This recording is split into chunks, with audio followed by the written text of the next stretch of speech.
You know what? I just realized I'm going to stop this, or I guess I won't. Hold on. All right, that should improve the sound quality. Yeah, that should improve the sound quality. I just took it off Bluetooth. For whatever reason, this phone doesn't like that. John Adamson, the Rehab and Documentation Guru. So, doing a video today in response to an email I got from a subscriber or just viewer who watched my video on religious exemptions. And turns out he is a student.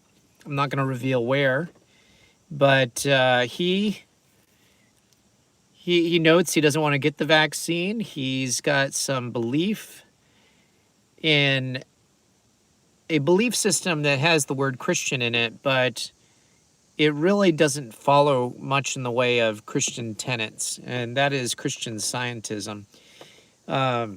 Mary Baker Eddy, the founder of that particular religion, had really interesting beliefs. In fact, it's interesting. I went to school in Boston, right near the World Center for Christian Scientism. One of our good neighbors back when I grew up in New Hampshire was a Christian Scientist. Actually interviewed her for a paper I had to do in Catholic parochial grade school. Real nice lady. Just interesting belief system. And anyway, this student is going to need to get a religious exemption done to get back on campus. And so he reached out to me, and he ended up getting a request, a COVID-19 vaccine mandate request for accommodation related to creed/religion. And so he asked me to comment basically on how to approach this. First of all, I'll just note that this accommodation letter is just rife with, a bunch of information about why you should get it, that type of thing. So let's go into what you're supposed to answer. So, in addition to putting your name, it says, please explain the basis for your creed/religious accommodation request by answering the questions below with as much detail as possible. Attach another sheet of paper if additional space is required for your answers. Okay. Staff from the Human Rights and Diversity Office may contact you for further information if needed. It's crazy that we need a whole office like that, but most colleges seem to have that kind of office these days. Okay, so here's point number one, or question number one. Describe below the religion or belief system that prohibits you from obtaining a COVID-19 vaccine and how long you have been adherent to that religion/belief system. Okay, this is a problematic question or clarification statement. For one thing, you're supposed to state the religion or belief system that prohibits you.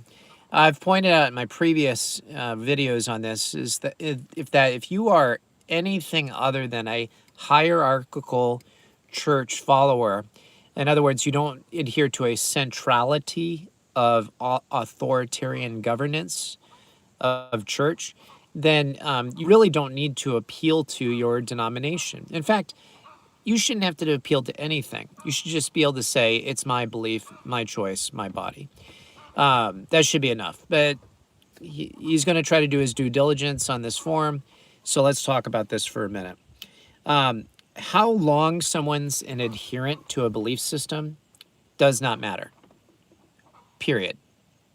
Case in point. Two thieves on a cross next to Jesus during the crucifixion. In the morning, when they first got crucified, which is about 9 a.m. our time, they're mocking Jesus. You know, if you're really the Son of God, save yourself and save us. So they're joining in the crowd and mocking Jesus. Before Jesus dies at 3 p.m., however, one of the thieves has a change of heart. And he tells the other thief to basically shut up, that they rightly deserve their death, but Jesus doesn't. And he says to Jesus, Lord, remember me when you come into your kingdom. And Jesus says to him, forget it, buddy. You were making fun of me earlier. No, he doesn't say that. forget it. You haven't had this belief system very long. No, I didn't say that either. He said, today I tell you the truth. Today you will be with me in paradise. That was a very rapid change of belief system. And for that man, it brought about eternal life. So what's a little COVID vaccine mandate? What does it matter how long you've had the belief system that it's against your religious beliefs? It does not matter. Could have been 6 hours ago. It could have been yesterday. It does not matter. So the bottom line is, when you're answering this kind of question, I would probably not say exactly how long you've had it, because I don't want them to judge it based on time. I would say something to the effect that I've wrestled with these ideas for quite some time now. And I've come to the conclusion, based upon my faith belief system, which is blank, that I cannot in good conscience take this vaccine. Now, this gentleman points out he's follows Christian Scientism. Well, if that's the case, then he's got a good belief system backing with Christian Scientism. We could argue whether that belief is valid, but that's not the purpose of religious exemption. It's not to judge your belief. It's only to validate that you have said belief. So I would say stay away from the how long and be a little more circumspect on that. Describe below your particular beliefs that would be violated by receiving a COVID-19 vaccination, and how receiving a COVID-19 vaccination would violate that beliefs. I think that's pretty straightforward. I think most people can handle that. I would definitely point out any dogma or doctrine that a church entity has. If there's particular statements from leadership within that church, historical statements, if you're a Christian Scientist, going back to the writings of Mary Baker Eddy, who is the founder of Christian Scientism, would be important. What did she have to say about medicine, modern medicine? What did she have to say about the power of medicine over, let's say, the power of God working in you? What did she have to say about putting your faith in medicine might circumvent faith in God? I don't know all those answers, to tell you honestly, because I haven't studied Christian Scientism in a long time. But I know at least some basic premises, and of course I know the founder. But I would go back to her works. One of the nice things about Mary Baker Eddy's works is they're so old. You could probably find something online just by a Google search about her writings, and then pull up a PDF document about her writings, and then do a Control F search function for keywords in there, and see if you can find key passages to back you up. So that's how I would approach that. What is going on with my phone? It went to dark mode. Oh, it still seems to be working. Okay. All right, let's move on to the next question in this form. Describe below how the particular beliefs that you have described in question number 2 is connected to the religion or belief system that you described in question number 1. Really? If you've gone to the trouble of answering question number 1 and 2, do you think you really need that? But let's play nice with their form and say, well, here's how it correlates. I believe this. This is consistent with this belief system. Therefore, I've answered your question. Okay, number 4. This is actually optional on this college form. Have you taken other vaccines in the past? Yes, no. Circle 1. How long ago? Now, obviously, if you're in a college, they're probably going to have record of this. So you can't lie. And I've already talked about not lying. So I would say yes, depending on what it was. And then they might say, well, if you took that one uses fetal tissue. Therefore, shouldn't you take the COVID vaccine? Well, if it was a while ago, let's say a year ago, or before you went to college, you could say, yeah, I took them then, but this is my conviction now, because this is what their next question is. If yes, please explain why you're requesting an accommodation related to the COVID-19 vaccine. It could be simple as now I've done a lot more research into vaccinations. I've done a lot of research into their origin. This young man is not necessarily going the route of abortion. He's concerned about putting foreign substances into his body. You could say something like, well, these vaccines I had previously were well-established vaccines with years of history behind them. They were not given at an experimental or emergency mandate request, dose, requirement, whatever you want to say. Therefore, they had reams of data to support their effectiveness and their safety, whereas we don't have that. That might not, they might not agree with that. So be it. But I would just probably go back to keep this more simple, just go back to the fact that my belief system has changed since then, related to my investigation about this vaccine, and it violates my sincerely held religious beliefs. Okay, let's continue on. This is what else they're requiring at this university. Please provide us with documentation in support of your answers to questions 1 through 3 above. The documentation may include, but is not limited to, a declaration from your religious institution, community leader, priest, pastor, or other faith leader. So you don't have to include that. It may. Again, if you're Protestant and you hold to Protestant Reformation ideals, then technically that's not needed. You don't need an intermediary between you and God. You've got Christ in the Bible. But if you're in another kind of denomination that has more hierarchy to it, having that might be helpful, especially if that's known. So declaration from your religious institution. Documentary or other evidence tying this belief to the religion, faith, and or explaining how that belief does not permit you to obtain a COVID-19 vaccine. One of the things that recently came out was a group, a number of pastors came together and formed a declaration. In fact, I'm going to find that real fast. I think I can. Okay, maybe not, because my other phone's not responding as quickly as I hoped. Declaration against medical mandate.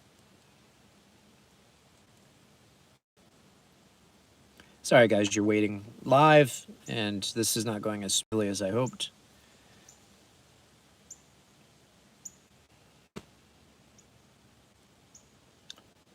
Of course, it's not going to come up. I have a feeling it's being blocked. Anyway, if you go to DuckDuckGo, the reason I say use that search engine because they don't filter like Google does. They're not suppressing information like Google is. It starts with a W, I think, but it's statement on medical mandates.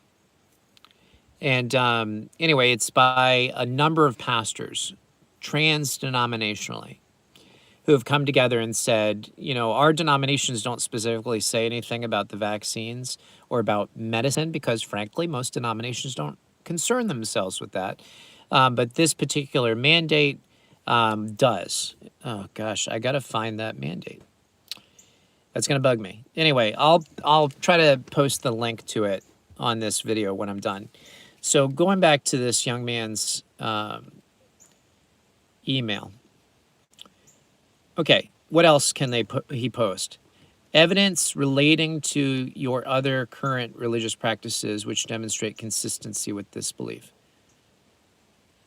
Talking about intrusive. Doesn't matter what my practices are. Do I pray towards Mecca 5 times a day? Do I say the rosary each morning?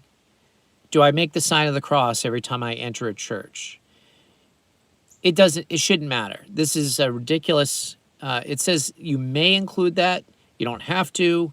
That's getting rather personal. I don't particularly care for that. Okay, and then it says, By signing below, I certify that the information I provided is accurate and complete as of the date of this request. I understand that I may be subject to disciplinary action up to and including termination of employment or expulsion from the school if any of the information I provided in support of this request is false or misleading. Talk about trying to pigeonhole somebody. So you can't, obviously you wouldn't want to lie saying, oh, my pastor, this letter's from my pastor and he supports it. The school decides to follow up with that pastor and the pastor says, well, I didn't sign anything about that. Or the school checks with the denominational guidelines and says, well, your denomination does not support you going against vaccine mandates. Therefore, you lied and you're expelled from our program. Fraught with so many potential issues. Okay, and then they give a letter declaration of a religious leader. So you can give this to your pastor. It says, I, the undersigned, certify that due to a religious belief and or creed as described further below, the applicant requires an accommodation related to the blank school COVID-19 vaccine mandate. And then what the leader, the religious leader, has to fill in is basically the same questions. Please describe the religious beliefs and or creeds that preclude the person from being vaccinated with the COVID vaccine. Please explain how you know the applicant and their beliefs. Oh, so now there's a litmus test for how well do you know this person. Let's face it, some people go to mega churches where the pastor might say hi to you on Sunday, and that's about the only contact that they have with you. Please explain how you know this applicant. Okay. How long have you known the applicant? Do they attend your religious services and how often? So back in the day when I was a young believer, I went to a church, a Baptist church, where literally you could come in as an unbeliever. You could walk forward after the sermon, say that you accepted Jesus as your Savior, and right then and there, the church would vote to receive you as a member. That's it. So the relevant question is not how long have you known this person, but perhaps what evidence do you have of their belief? So I would comment on that, because let's say this person just came to the church and you're their new pastor, but they have a transfer letter showing that from this other church they're a member in good standing, evidenced by their Christian witness, or whatever witness you want. You might say, well, they've given public testimony to their faith. It doesn't matter how long you knew them. And that's another problem with this letter. It goes back to my earlier point. So anyway, I hope that helps answer in part. Frankly, it's entirely too nosy. It should be sufficient. You say, I don't believe in this, therefore I'm not getting it, and end of discussion. Just as, again, if you guys are in healthcare that are watching this, patient comes to you and says, I don't want this intervention because it goes against my religious belief, I would say, okay, not giving it to you. I don't say, can you provide me this documentation? I need a letter from your pastor. I need a statement of faith consistent with what you're denying. No, I don't say any of that. And as soon as you, as a student, worker, healthcare worker, whatever you might be, are being mandated to get a shot, it should be enough to say, you're making me a patient and I'm exercising my patient rights and refusing that care. But let's face it, that's not the reality right now. We're being asked for more. So anyway, I hope this was somewhat helpful to go through this. If you have an exemption request form that you're being asked to fill out, if you want to send it my way, I'll be happy to take a look at it. Adamson Enterprises, the number 1 at gmail.com. Adamson Enterprises 1 at gmail.com. And we can go through it and alive like this and see how you might consider. And again, this is my experience. This is my perspective. This is my opinion. And so take it with a grain of salt and investigate whether or not what I'm saying sounds reasonable. Don't just take what I say as the gospel, because it isn't the gospel. Anyway, hope you have a great day. Take care. God bless.